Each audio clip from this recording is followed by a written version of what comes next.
ल आज हामीसँग चाहिँ मनाङ जाऊँ है त। लमजुङ बेसी सरबाट सुरु भएको हाम्रो यो लमजुङ हिमाल खिच्दैको यात्रा। त्यसपछि यो मनाङे चौतारीबाट तल लागेर चाहिँ यो फर्स्ट बेली ब्रिज आउँछ। त्यो बेली ब्रिज काटेर चाहिँ हामी सिमपानी भन्ने ठाउँ हुँदै खुदी भन्ने ठाउँतिर चाहिँ लाग्दो रहेछ। र अनि हामी यो सँगै चाहिँ खुदी बजार आइपुग्यौँ।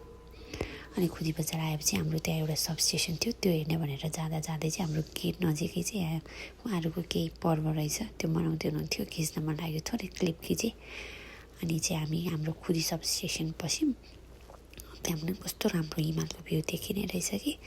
अनि त्यहाँ अलिअलि भेटघाट गरेर चाहिँ अनि फेरि चाहिँ हामी हाम्रो बाटो ततायौँ। अनि जाँदै गर्दाखेरि बाटो हिँड्दै गयौँ। अनि हामी जगत भन्ने ठाउँ आयौँ। त्यहाँ पनि कस्तो राम्रो होटेलहरू रहेछ कि, कस्तो कलरफुल कि यताको होटेलहरू चाहिँ। अनि त्यो बाटो हुँदै घरहरू यताउता हेर्दै आफूलाई चाहिँ नयाँ अनुभव भएको नि त, फर्स्टचोटि आएको भएर होला। अनि हेर्दै हिँडेँ। अनि आएपछि यो बाटो सकेपछि एउटा एकदम यस्तो ब्युटिफुल झरना आउँछ, हेर्नु है त। यो चाहिँ च्याम्ची झरना रहेछ। अनि त्यो देखेर त गाडीबाट झरेर फोटो खिच्ने मन नलाग्ने त को हुन्छ होला र है। अनि झऱ्यौँ सबैजना। अनि त्यो फोटोहरू खिचायौँ।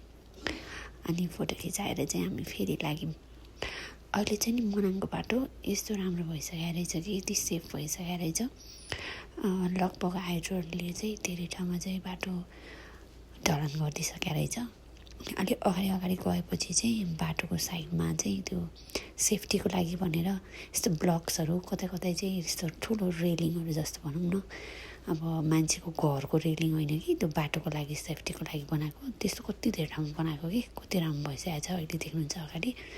अनि यो गरेर चाहिँ हामी बल्ल चाहिँ मनाङ जिल्लाबाट लमजुङ जिल्लाबाट मनाङ जिल्ला चाहिँ प्रवेश गर्छौँ। यो टोकाबाट यो ब्रिज भएर यहाँ एउटा गेटमा चाहिँ मनाङमा स्वागत छ पनि लेखा छ माथि।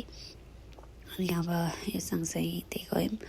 मैले बाटो त भनिहालेँ। अनि यो काट्ने बित्तिकै चाहिँ एउटा ताल भन्ने गाउँ आउँदो रहेछ कि, हेर्नु कस्तो मर्स्याङको किनारमै कति ठुलो गाउँ बसेको कि, कस्तो राम्रो। अनि कस्तो अनौठो पनि लाग्यो। अनि यहाँ पनि झरेर फोटो खिच्यौँ, हेऱ्यौँ राम्ररी।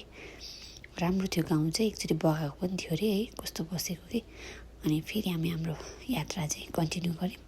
मैले अघि भनेको त्यो सेफ्टीवालाहरू हेर्नु न है, कस्तो मजाले कि। यो हुन्थेन भने त तल कस्तो भिड छङ्ग देखिने रहेछ कि। अनि बाटोमा यति धेरै ब्युटिफुल झरनाहरू कि, सुरुमा त हेरेँ, कुनै क्याप्चर गरेँ, पछिको त क्याप्चर गर्न पनि बिर्सेछु। अनि कटिहाल्ने नि त